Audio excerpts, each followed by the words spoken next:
Adelante, Betty. Sí, muy buenos días a todos. Sean bienvenidos al curso, a esta presentación dentro del segundo módulo del curso de formación docente en educación intercultural en coordinación con el Centro Universitario del Norte, CUSEA y la Unidad de Apoyo a Comunidades Indígenas.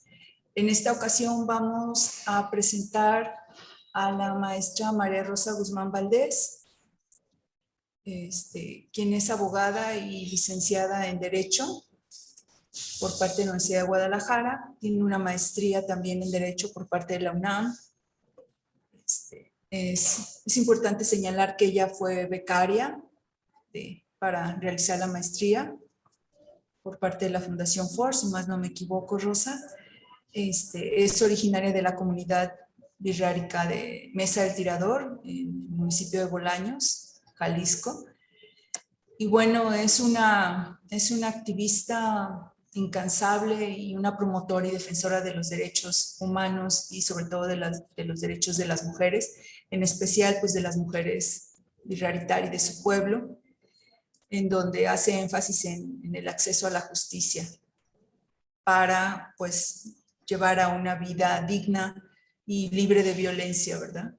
Y para generar también un reconocimiento hacia las mujeres como comuneras, para tener igualdad en todos los derechos y oportunidades.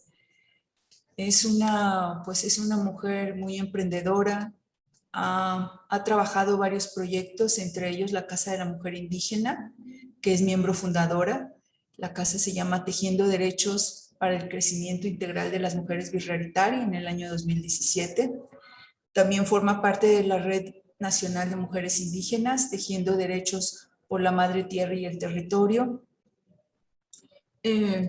Bueno, es muy amplio su currículum, pero de manera general es lo más relevante. También ha sido promotora en derechos de las mujeres indígenas en el estado de Jalisco y de la Red Nacional de Abogadas Indígenas. Ha sido ponente en diversos espacios gubernamentales, universidades públicas y privadas del ámbito nacional e internacional, en organismos de la sociedad civil, en temas sobre derechos de las mujeres indígenas.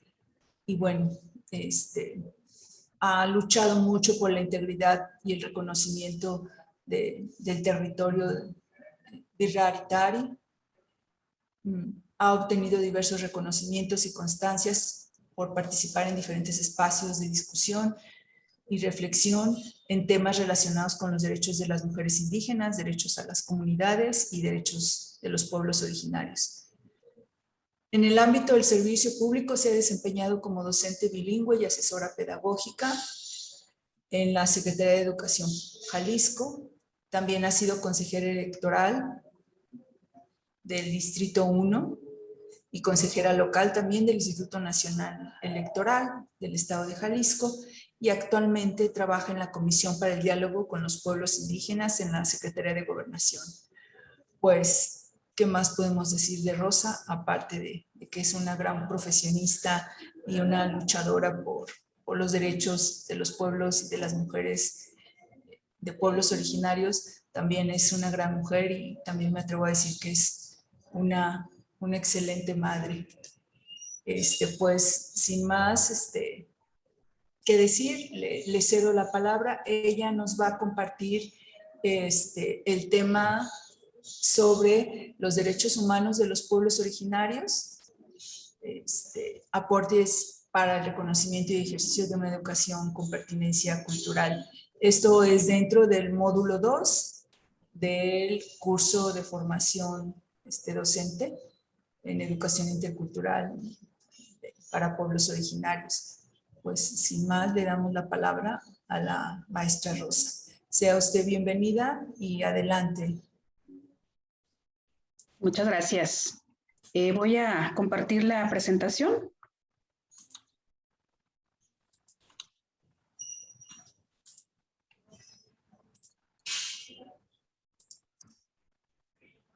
Perfecto. Sí, muy buenos días. Buenos días. Ya con mi lengua wixárika. Primero, pues un agradecimiento profundo a mi universidad, Alma Mater, por invitarme a compartir esta charla bajo esta temática. Igual a la Coordinación General de Extensión Universitaria, a la Unidad de Apoyo a Comunidades Indígenas, a la maestra Beatriz Vázquez por esta invitación. La verdad, cuando me comentó lo del tema, le digo, no, pues yo encantada, ¿no? De poder compartir esta mirada, este sentir, ¿no? De la temática de la educación con pertinencia cultural, ¿no? No dudé de aceptar la invitación y es por eso que el día de hoy estoy aquí para poder, como señalo, un poco compartir desde mi sentir y también desde la experiencia de trabajo en el tema, ¿no? Principalmente hacia el pueblo wixárika. Y esto no quiere decir que solo sea para el pueblo wixárika, sino en este contexto de lo local, regional y un poco a nivel nacional, y por qué también, ¿no? La percepción y la mirada que se tiene desde el ámbito internacional, ¿no? Entonces, en ese contexto hago mi presentación. Espero poder contribuir en el objetivo que persigue esta charla, ¿no? Bueno, la temática pues ya está señalada en la propia presentación: los derechos humanos de los pueblos originarios, aportes para el reconocimiento y ejercicio de una educación con pertinencia cultural. ¿Por qué parto de este marco amplio? Porque creo que el hablar de los derechos humanos y en específico para los pueblos originarios, pues nos da la pauta para poder mirar qué tanto se ha conquistado en cuanto a los reconocimientos de los derechos colectivos de los pueblos originarios, en particular caso México y en específico el pueblo wixárika o los pueblos originarios del estado de Jalisco. En ese sentido,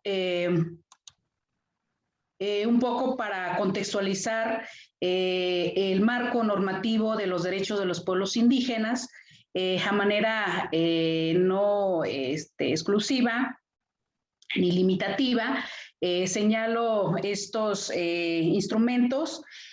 Por ejemplo, en el ámbito estatal, pues tenemos en el estado de Jalisco la Ley sobre los Derechos y el Desarrollo de los Pueblos y las Comunidades Indígenas, que es como el instrumento que da protección a toda esta parte de los derechos indígenas en la entidad. En el ámbito nacional, contamos con la propia Constitución Política de los Estados Unidos Mexicanos, en particular en los artículos 1 y 2.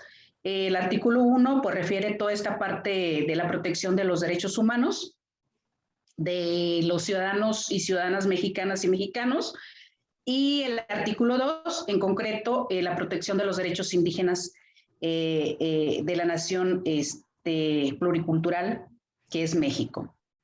Y la Ley General de Derechos Lingüísticos de los Pueblos Indígenas, la Ley General de Educación, bueno, que es una normativa específica que da protección a toda esta parte de la educación en sí, en cuanto a su objeto, criterios, formas, etcétera, ¿no? Y en el ámbito internacional, pues tenemos ahí un marco que nos da como la directriz general, que es la Declaración Universal de los Derechos Humanos, puesto que hablar de derechos humanos, pues estamos hablando de la protección de los derechos de las personas como tal en toda su manifestación, es decir, la protección de la dignidad humana en sí y la propia vida, ¿no?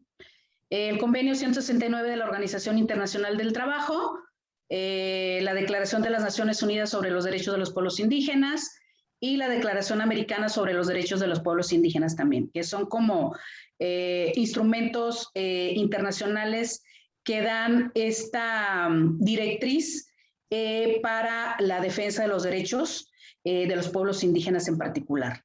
Si bien las dos declaraciones no tienen el carácter de vinculatorio, es decir, no tienen la obligatoriedad para el cumplimiento en los estados que lo suscriben, mas sin embargo nos marca como estos criterios, como lo señalo, para poder dar esa protección y defensa de estos derechos.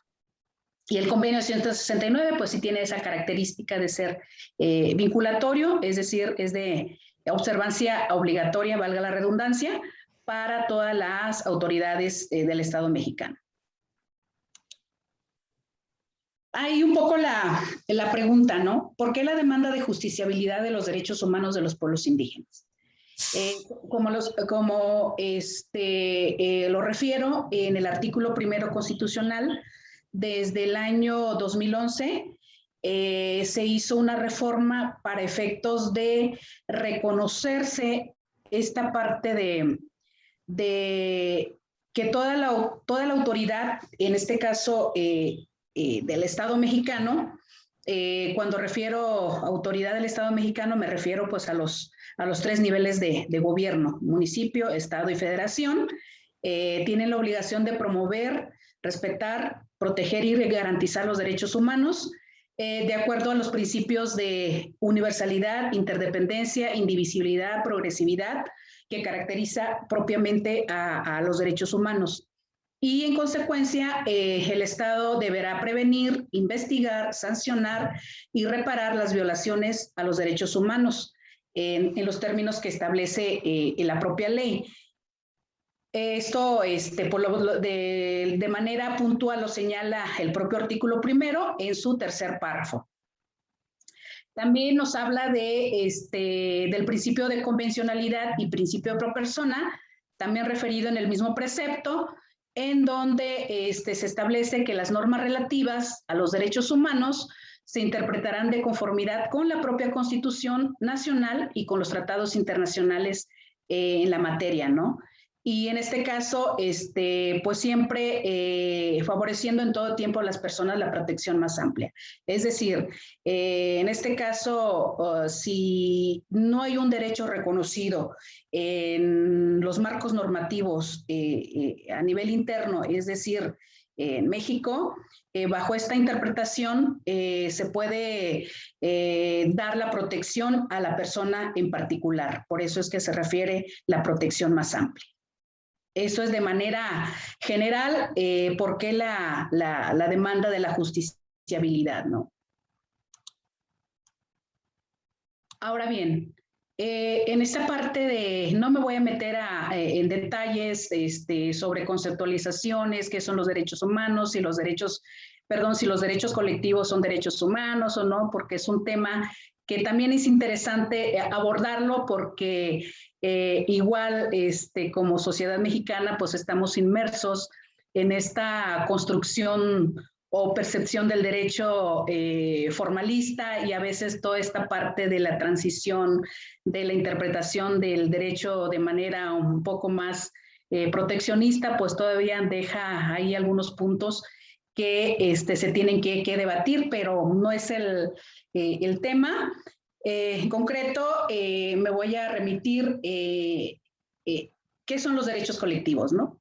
Principalmente, bueno, una conceptualización un poco sencilla, acorde y retomado pues también de la propia Declaración Americana sobre los Derechos de los Pueblos Indígenas, referir que son derechos indispensables para la propia existencia, bienestar y desarrollo integral como pueblos, es decir, en su conjunto como colectividades, ¿no? Y bajo esa reconocimiento o tutela, pues está la obligatoriedad, tal como lo señala el artículo 1 de nuestra propia Constitución, que el Estado debe reconocer y respetar estos derechos en el actuar colectivo. Bueno, también está promover la participación plena y efectiva de los pueblos. Esto un poco materializado en el ejercicio del derecho a la consulta libre, previa e informada y de buena fe a través de sus instituciones representativas antes de adoptar y aplicar medidas legislativas o administrativas que los afecten a fin de obtener su consentimiento. ¿no? Y creo que es un derecho fundamental para el ejercicio democrático y toma de decisiones al interior de las propias comunidades. Creo que también esto es importante señalarlo, ¿no? Y bueno, ¿qué lleva el hacer, el atender toda esta parte de los elementos que conllevan los derechos colectivos? Pues finalmente la coexistencia armónica de los derechos y sistemas de los grupos poblacionales y culturas en aras de pues observar, materializar esta parte, ¿no?, del México como nación pluricultural y pluriétnica. De manera general, algunos ejemplos de los derechos colectivos, en particular del pueblo wixárika, y algunos elementos pues también se comparten con algunos pueblos originarios del país.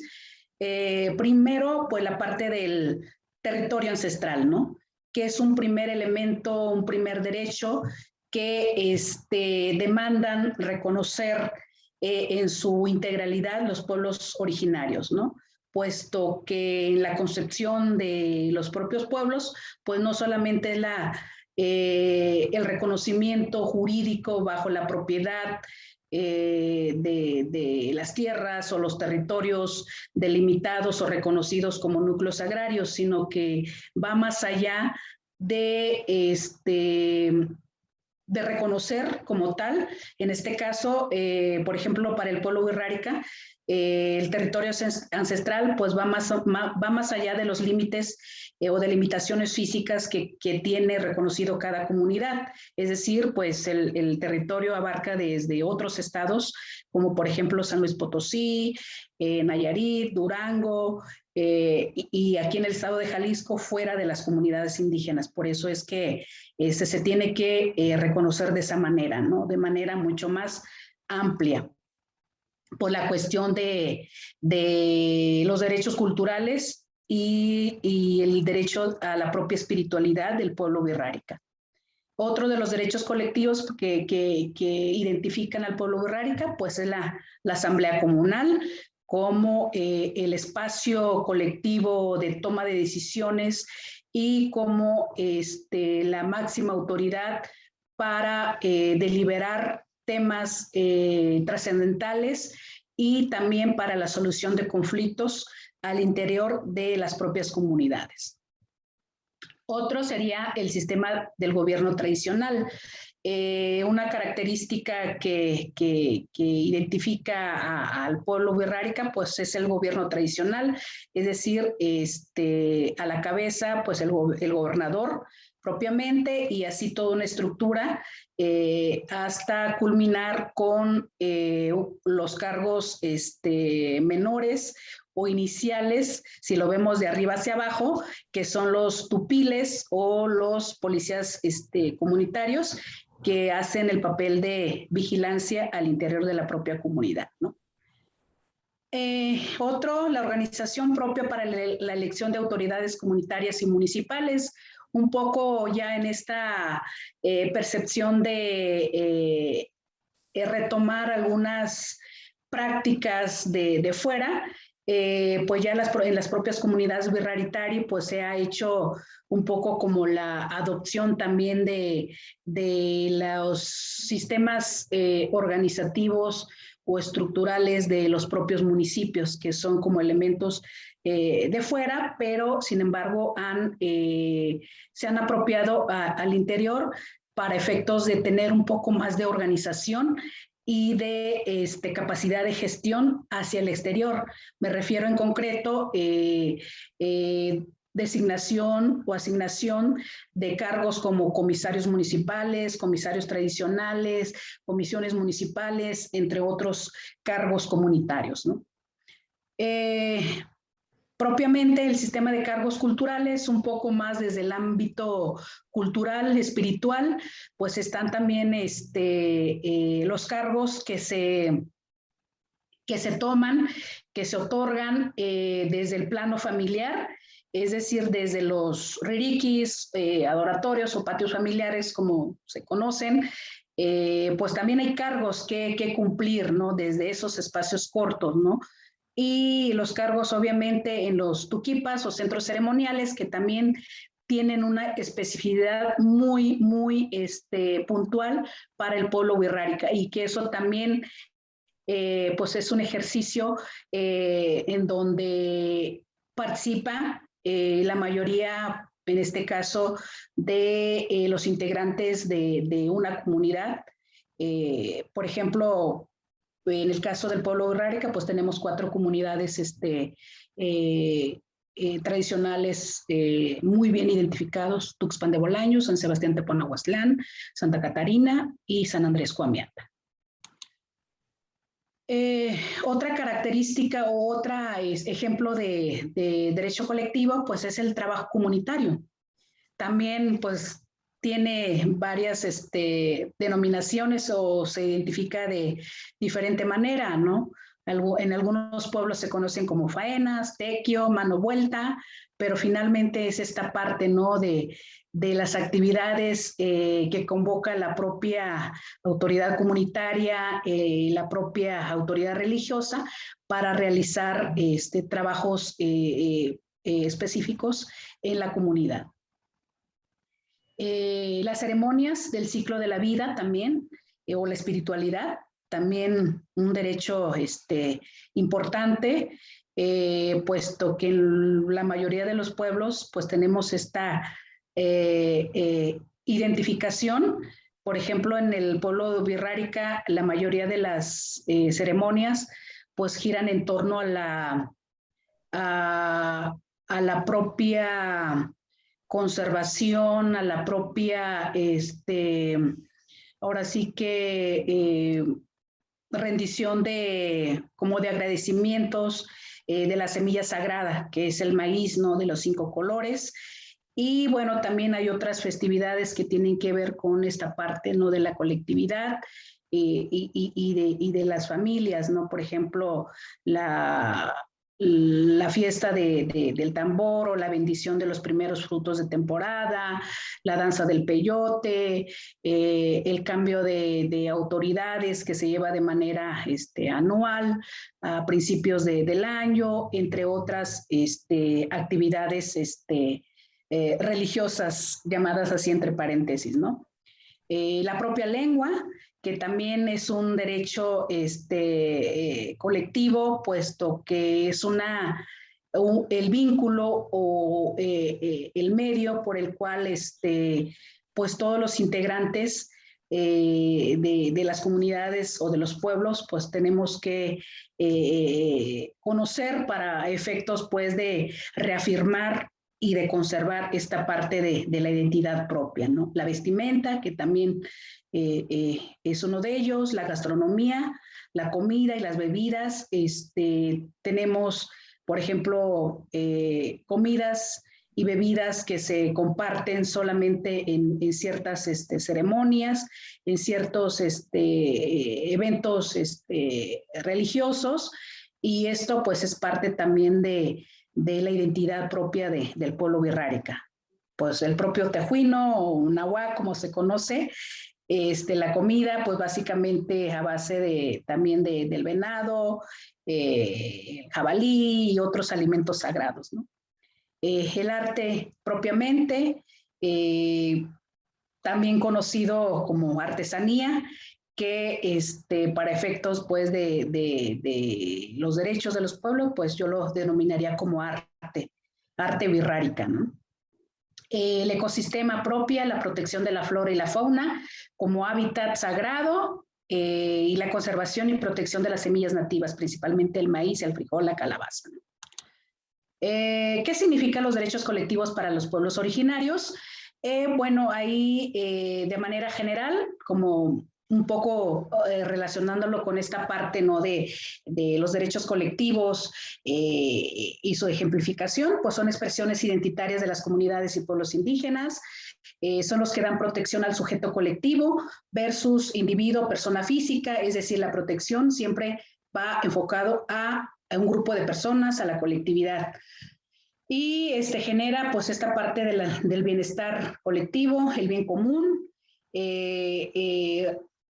trastoca esta parte de lo comunitario, lo comunal o la comunalidad, también conceptos que son, pues ahora sí que se manejan de manera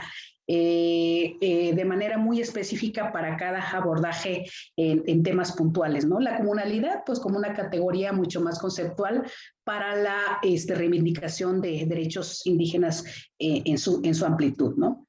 Y la relación armónica, persona, territorio, comunidad, poder político, asamblea, espiritualidad, que son los elementos como transversales para poder conservar y mantener la propia identidad.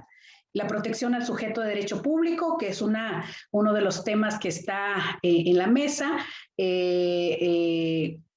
como parte de la propuesta de la reforma constitucional en materia indígena, y obviamente el ejercicio de la libre determinación y autonomía de las comunidades y pueblos indígenas, que sería como el objetivo principal de esta reforma. Algunos ejemplos de reconocimiento legal de los derechos colectivos de los pueblos originarios.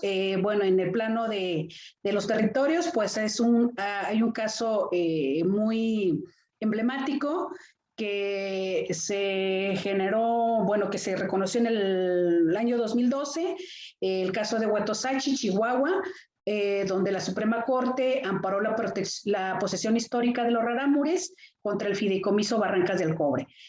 Aquí un dato relevante, a pesar de que los hermanos rarámuris no tenían como el título de propiedad, más sin embargo por la propia posesión de sus tierras ancestrales, pues se les dio ese reconocimiento de derecho, ¿no? Y otros serían los sistemas normativos propios, usos y costumbres, en particular la justiciabilidad de los municipios indígenas. Recientemente, el caso de Michoacán, Cherán, que es un parteaguas en esta parte del reconocimiento de este derecho. Está Oshuk, Chiapas, Ayutla de los Libres, Guerrero, y Oaxaca, que de manera normativa, pues ya desde hace varias décadas, pues está el reconocimiento de los municipios indígenas en su marco normativo estatal, ¿no? Y la elección de las autoridades municipales por usos y costumbres, que también, pues a raíz del efecto Cherán, pues ya muchos pueblos han judicializado esta parte de demandar el reconocimiento de sus municipios con esta denominación de municipios indígenas. Y bueno, ahí el ejemplo más cercano pues es de la propia comunidad de San Sebastián en contra del Ayuntamiento de Bolaños, que inició el proceso en 2018. Y también al desarrollo propio, en concreto el ejercicio de los recursos públicos de los municipios de manera directa. Ahí también un antecedente en el estado de Michoacán. Está la comunidad de San Francisco Pichátaro, del municipio de Tingambato, el municipio de Nahuancén, por mencionar algunos. Y también el ejemplo cercano, pues el caso de la comunidad de San Sebastián, contra los ayuntamientos de Mezquití y Bolaños, que también está en proceso, iniciado desde el año 2018. ¿Qué pasa con los ejercicios de los derechos colectivos de las personas que están fuera de sus comunidades? Indudable una interrogante que sí me generó así como que pues si son parte de una colectividad, no de una comunidad, más sin embargo en el plano real, viendo pues las dinámicas de las propias poblaciones, en este caso migrantes y que residen pues en las ciudades como es Guadalajara, pues ahí llego a la conclusión de que lo comunitario sigue a la persona. ¿Por qué? Porque siempre se siguen dando los ejercicios de facto de todos estos derechos inherentes a las personas indígenas y también a las propias comunidades. Por ejemplo, pues ahí vemos claramente, ¿no?, el uso de su vestimenta, de la lengua, del arte, parte de su gastronomía, y también los procesos organizativos internos para el reconocimiento de derecho de sus colonias en estas ciudades, el reclamo de una educación con pertinencia cultural, la demanda de los servicios públicos con acompañamiento de traductores, intérpretes indígenas, entre otros, ¿no? Y también está la participación y representación en espacios públicos de toma de decisiones, en espacios como es el Consejo Consultivo de la Comisión Estatal Indígena, en el Consejo Ciudadano de la Comisión Estatal de Derechos Humanos. Bueno, ahí vemos pues la participación de hermanos y hermanas indígenas de diferentes pueblos originarios, participando y representando pues a las propias comunidades o pueblos indígenas de la entidad, sean originarias o residentes en el Estado. También la participación y representación política en cargos de elección popular. Bueno, hay una cuestión también bastante criticada recientemente por lo que pasó en el proceso electoral 2020-2021, y que bueno, ahí finalmente pues creo que como parte de los pueblos originarios pues tenemos que debatir también y tenemos mucho de qué hablar sobre el tema, ¿no? Porque hay fuertes cuestionamientos de que creo que los pueblos originarios también se han quejado de que creo que los hermanos que están fuera de sus comunidades a veces tienen mayores oportunidades de poder acceder a esos espacios sin tener como la legitimidad desde estos espacios comunitarios que hay en cada uno de los pueblos.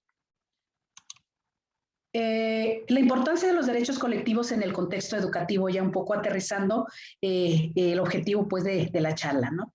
Ahí retomo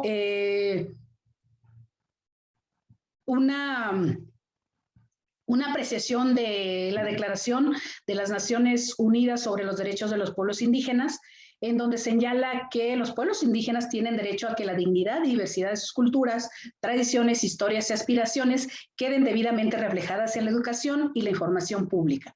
Creo que esto nos marca como una directriz de por dónde deben de reconocerse esta parte de la educación propia, educación intercultural, educación con pertinencia cultural, como queramos llamarle. Sin embargo, creo que desde este plano pues ya tenemos ahora sí que esa protección. Y bueno, también se retoma en la Ley General de Educación, recientemente publicada en el año 2019, la Ley General de Educación, en su artículo 13 también de manera puntual establece que se fomentará en las personas una educación basada en la identidad, el sentido de pertenencia y el respeto desde la interculturalidad para considerarse como parte de una nación pluricultural, plurilingüe, con una historia que cimienta perspectivas del futuro, que promueva la convivencia armónica entre personas y comunidades para el respeto y reconocimiento de sus diferencias, derechos en un marco de inclusión social. Creo que también ahí ya hay una normativa, un precepto puntual al cual el Estado está obligado a cumplimentar. Bueno, este es un proceso que va a generar pues toda esta parte de la armonización en los propios ordenamientos locales y también la materialización ya en sí con la construcción, diseño, implementación de políticas públicas ad hoc para cumplir lo establecido en este precepto. Y bueno, también esta parte de los derechos colectivos en la educación, pues sin duda reivindican los derechos de los pueblos indígenas, como en la lengua, la espiritualidad, la vestimenta, entre otros elementos. También fortalece la memoria colectiva de los propios pueblos indígenas, sin duda, porque el centro de la atención y de construcción del conocimiento, aprendizaje, pues es el propio sujeto en sí, en este caso el sujeto birrárica. Resignificar la relación con el otro, es decir, ya no más subordinación, no exclusión, no discriminación por el hecho de ser indígena o pertenecer a un pueblo originario. También el reconocer los derechos colectivos de los pueblos genera equidad de oportunidades, es decir, el acceso, la permanencia y el egreso en los distintos niveles educativos. En este caso, pues la educación media superior y superior de los educandos birraritari. Las políticas públicas educativas más incluyentes, obviamente las medidas de nivelación, las acciones afirmativas, los modelos educativos con enfoque intercultural. Sabemos que ya ha dado pasos y ha caminado en esta parte, ¿no?, de las medidas de nivelación, las acciones afirmativas con el ingreso de estudiantes indígenas a diferentes carreras en diferentes centros universitarios. Y bueno, ahí pues poco a poco la población va en aumento. Pero también pues hay que, creo que pararnos para evaluar hasta dónde se ha avanzado de manera, pues ahora sí que eficaz y que sobre todo responda a las propias demandas de los pueblos y comunidades de la entidad, ¿no? Y bueno, ahí también está la construcción de los 2 bachilleratos interculturales en Ocota de la Sierra, en San Miguel Huestita, que también pues, son modelos educativos que también son dignos de reconocerse. Sin embargo, como lo señalo, creo que sí existe todavía la necesidad de pararnos y evaluar, en efecto, el puntual cumplimiento de los objetivos de este modelo educativo, ¿no? Está también, obviamente, el fin último, la transición a una verdadera educación intercultural. No solo para los pueblos indígenas, sino en un marco de diálogo y respeto mutuo entre población indígena y no indígena. En varios espacios de discusión se ha escuchado que parece ser que la educación intercultural solamente es para los pueblos indígenas, es decir, toda la parte de los enfoques y todo van solamente para la población y no vemos ese seguimiento en las escuelas de las grandes ciudades o en las escuelas privadas, públicas, en las sociedades no indígenas. Creo que ahí el ejercicio de este enfoque pues se tiene que hacer de manera mutua, ¿no? Y bueno, atendiendo al tiempo, pues concluyo mi intervención con un mensaje diciendo que como parte integrante de los pueblos originarios, requerimos repensarnos desde nuestras identidades, desde la comunalidad, para seguir aportando y construyendo modelos o sistemas educativos mucho más reales a las necesidades y vivencias cotidianas de nuestras comunidades y pueblos indígenas. En ese sentido, pues agradezco mucho me hayan dado la oportunidad de compartir este breve tiempo en cuanto a mi sentir y pensar como mujer wixárika, pero también como profesionista egresada de esta universidad de Guadalajara que tanto, pues ahora sí que le debo. Muchísimas gracias. No, muchas gracias a ti, Rosa. De verdad que pues nos has ilustrado bastante en cuanto a este tema. Pues sabemos que todo lo que tú comentas no solo ha sido en la parte teórica, sino también en la práctica. Tú has abierto brecha. Es importante señalarlo que fuiste, creo que la primera mujer abogada indígena del pueblo wixárika, y eso pues un orgullo también para ti, y por qué no comentarlo en el marco de este curso de actualización en educación intercultural para tu alma mater, ¿no? Y que, bueno, te formó, y ahorita esto que estás compartiendo pues es de alguna manera estás retroalimentando esos conocimientos que tú has adquirido a lo largo de tu experiencia y de tu trayectoria académica, ¿no? Y también laboral. Y pues muchas gracias por aportar un granito de arena con tus conocimientos. Y bueno, pues ahora sí que tú lo que compartes, pues está dentro del segundo módulo de este curso, que es Educación para los Derechos Humanos, Colectivos y Lingüísticos de los Pueblos Originarios. Y bueno, nada más para cerrar, ¿qué reflexión les compartirías tú a los docentes que estamos en este curso, que estamos del otro lado, en relación al respeto y a generar como una convivencia o una postura de empatía y apertura a este tipo de temas, y sobre todo con los estudiantes de la Universidad de Guadalajara que provienen de pueblos originarios.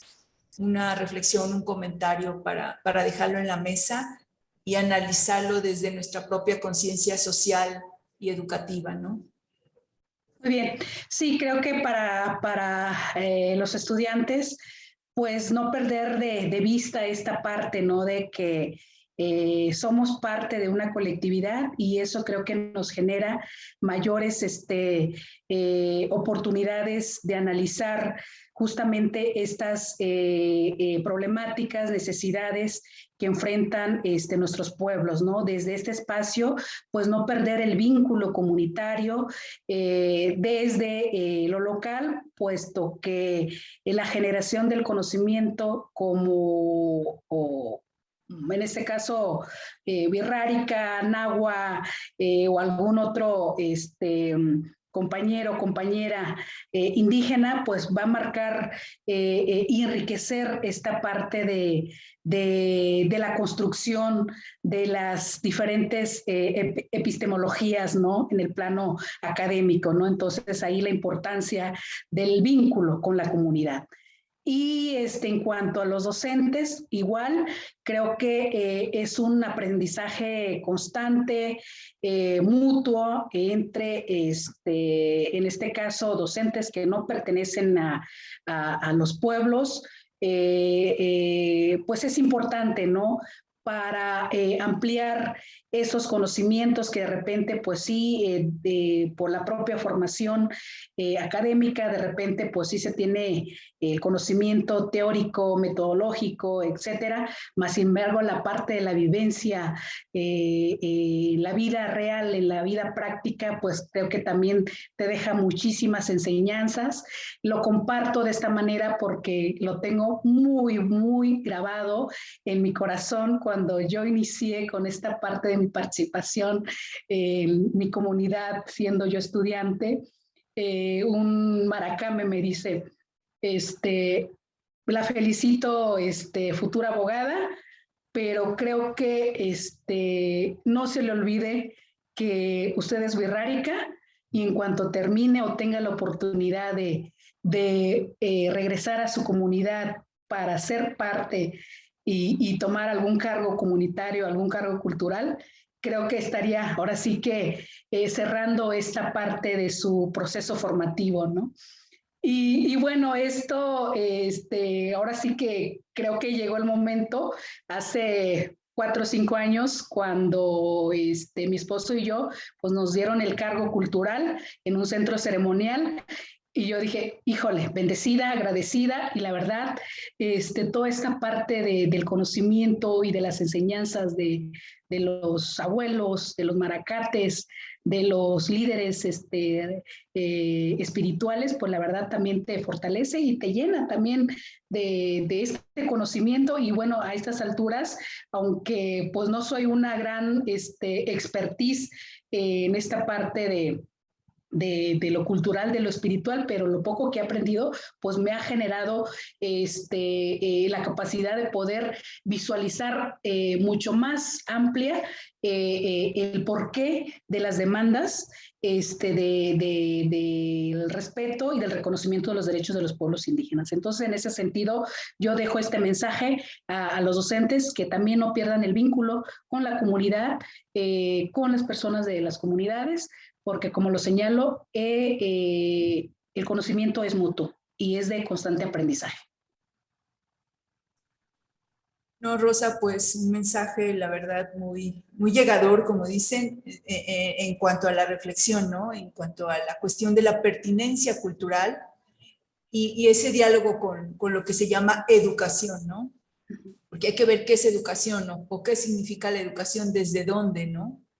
Desde la institución, pues la educación tiene diferentes sentidos y diferentes aristas, pero desde la educación comunitaria o la educación familiar, que fue un tema muy interesante el que tú tocaste ahí, la cuestión de los sistemas de cargo, la transmisión de los cargos dentro de la familia, el vínculo de la familia con la tierra, el vínculo de la familia con los dioses, con las deidades. O sea, yo creo que la familia en los pueblos originarios, ahora sí que sí es el núcleo de la sociedad comunitaria o de los pueblos comunitarios, ¿no?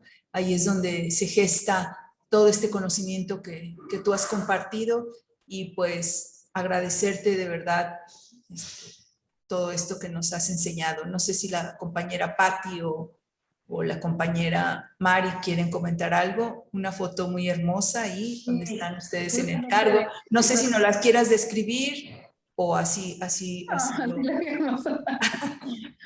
Adelante. No sé, Patti, Mari.